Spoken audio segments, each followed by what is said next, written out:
I must tell you that this is very difficult for me, that Michael is my brother. I love him a great deal, but I cannot and I will not be a silent collaborator of his crimes against small, innocent children. And if I remain silent, then that means that I feel the guilt and the humiliation that these children are feeling, and I think it's very wrong. I have seen checks payable to the parents of these children. And I don't know if these children were apparently bought to the parents by Michael or not. But I have seen these checks, and I've seen these checks through my mother. She's shown me these checks that Michael had written to these children, and it's for a great amount. And I'm not speaking pennies. The sums are very, very large amount.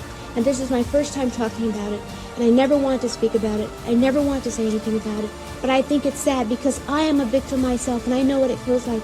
And these kids are going to be scarred for the rest of their life, and I don't want to see any more innocent small children being affected this way. I love Michael very dearly, but I feel even more sorry for these children because they don't have a life anymore. They don't.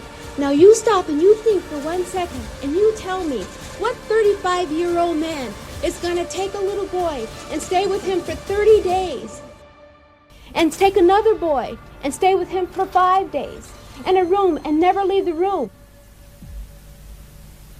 How many would take little kids and do that are 9, 10, 11 years old? I love my brother, but it's wrong. I don't want to see these kids hurt.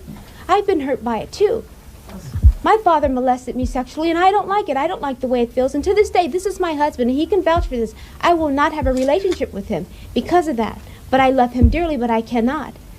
Perhaps one day I will come to terms with it, and I will be able to. But for now, I can't do it. And that's what I don't want to see happen to these little kids, because I know what it feels like in the heart. And it's a very sad situation. It really is. You have no idea what it feels like. This has been going on since 19... Michael lived at home with myself and my mother, my father, and of course my other brothers are all older, so we were at home 15 years longer than the rest of the members in the family. And there were always little boys at the house. And they were not just a group of them, but it was always one at a time. Yes, and they would spend nights, and they would sleep in his room.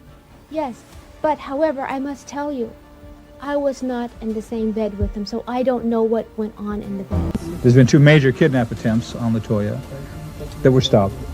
They were paid and financed by Michael Jackson. Long at odds with her family, Toya says the rest of the Jacksons must back Michael's denials because he financially supports them. Her remarks brought a scathing response. Toya is lying, and I'll tell her to her face she's lying. There's no validity to what she is saying. It's absolutely not true. My brother is not a child molester. There was first speculation that Jackson was in this London clinic for treatment for an addiction to painkillers. Recently, it's been reported that he's getting help at this Connecticut facility.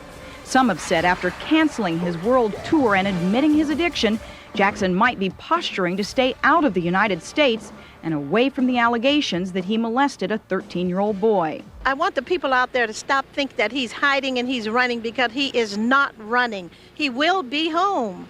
The Jacksons say Toya's motivation for yesterday's statements stemmed from a desire for more money and publicity. Sandra Hughes, CBS News, Los Angeles. The hardest thing for me has been more than just 6 months back. It was when Toya first got out there with this man that she's with. And you know, it's haven't been no let up. We thought it would die after a while, especially lies. We think they die down after a while.